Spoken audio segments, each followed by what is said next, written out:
ఎవరైనా పురుషులు ఎవరైనా ఓటర్లు ముఖ్యంగా అడగొచ్చు. మహిళలకైనా మాకు లేదా ఫ్రీ పాస్ అని అడగొచ్చు. ఇక్కడ అసలు మహిళలకి సంబంధించిన ప్రయాణం ఫ్రీ అనే దాని కాన్సెప్ట్ని ముందు మనం అర్థం చేసుకుంటే అప్పుడు మిగిలిన విషయాలు అర్థం చేసుకోవడానికి వీలుంటుంది. ఇది మహిళలకి ఫ్రీ బస్సు ఇచ్చారు అంటే ఉత్తి పుణ్యానికి అటు ఇటు తిరగడానికి మహిళలు దాన్ని వాడుకుంటారని ఎవరన్నా అనుకుంటే వాళ్ళు చాలా పొరపాటు పడ్డట్లు.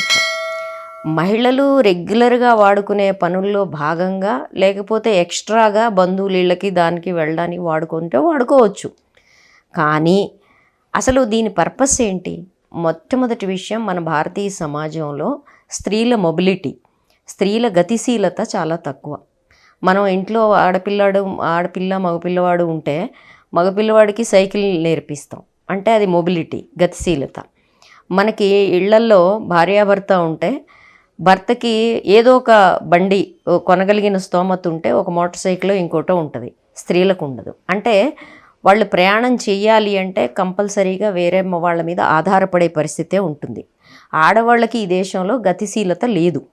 లేకపోవడం వల్ల ఏం జరుగుతోంది అంటే ఉత్పత్తి రంగంలో మనకు తెలుసు, భారతదేశంలో ఉత్పత్తి రంగంలో విమెన్ లేబర్ ఫోర్స్ అనేది చాలా తక్కువ. అది ఇప్పుడు 19% ఉండింది, అది 10% పడిపోయింది, మళ్ళీ అది 21% వచ్చిందని అంటున్నారు ప్రభుత్వం వాళ్ళు. అంటే ఇంత తక్కువ వర్క్ ఫోర్సు ఉన్న దేశం మనదే.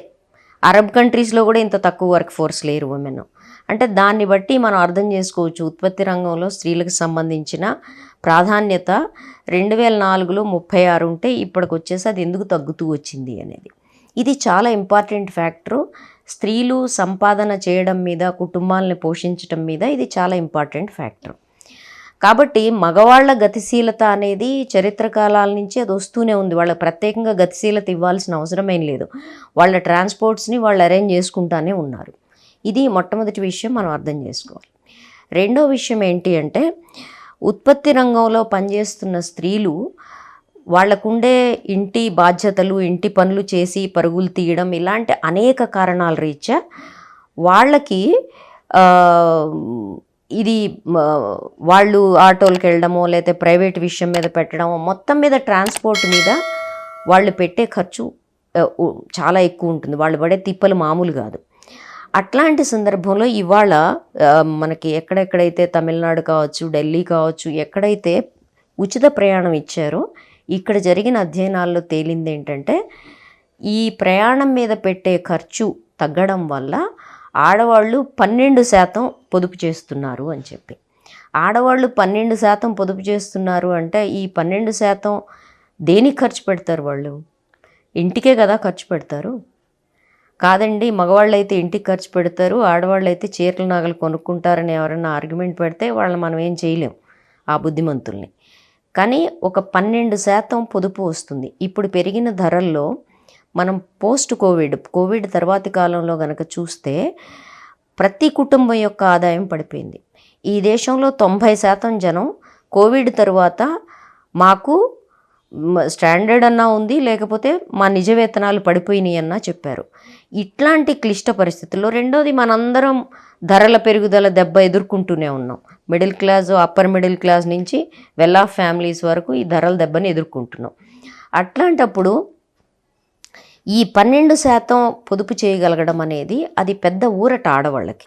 ఆడవాళ్ళ సంపాదన ఇంటి ఖర్చులకే ఎక్కువ వెళ్తుంది. కాబట్టి మగవాళ్ళ కష్టాలా ఆడవాళ్ళ కష్టాలా కాదు, ఎవరో ఒకళ్ళకి గతిశీలత పెంచడం ద్వారా, సమాజంలో వాళ్ళ విజిబిలిటీ పెంచడం ద్వారా, వాళ్ళ ప్రయాణం యొక్క శక్తి పెంచడం ద్వారా, వాళ్ళు ప్రయాణించడానికి అవసరమైన, అంటే ఇది కూడా ఒక రకంగా విమెన్ రిజర్వేషన్ లాంటిదే, సమాజంలో మొబిలిటీ పెంచడం అనేది. ఇది చాలా ఇంపార్టెంట్ ఫ్యాక్టర్. మొబిలిటీ దేనికి ఇంపార్టెంట్ ఫ్యాక్టర్ అంటే వాళ్ళు ఉద్యోగాలు, ఉదాహరణకి దూరపు ఉద్యోగం అనుకో, వచ్చే సంపాదనలో సగం బస్సుకే పోతుంది ఎందుకులే అనుకునే దశ నుంచి ఉచిత ప్రయాణం ఉంది కాబట్టి నేను దూరంలో ఉండే లైవ్లీహుడ్, ఉపాధి కూడా నేను తీసుకోగలుగుతాను అని చెప్పే పరిస్థితి వాళ్ళు ఉంది.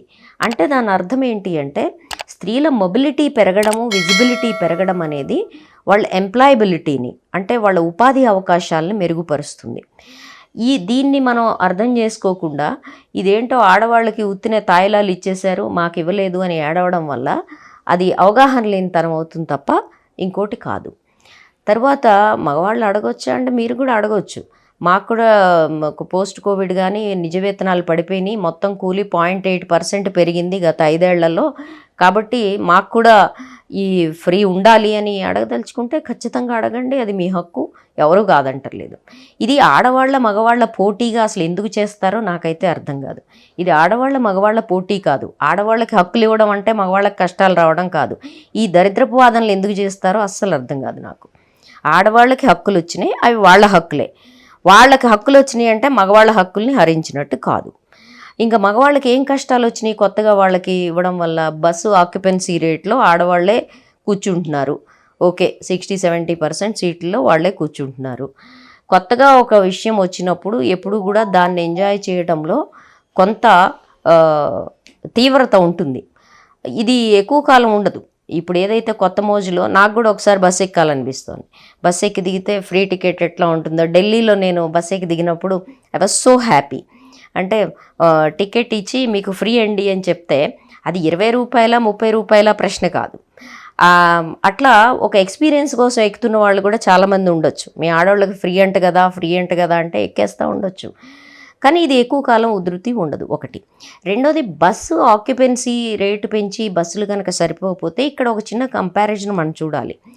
దాదాపుగా మనలాంటి జనాభాయే ఉన్న బెంగళూరులో 6,000 సిటీ బస్సులు తిరుగుతున్నాయి.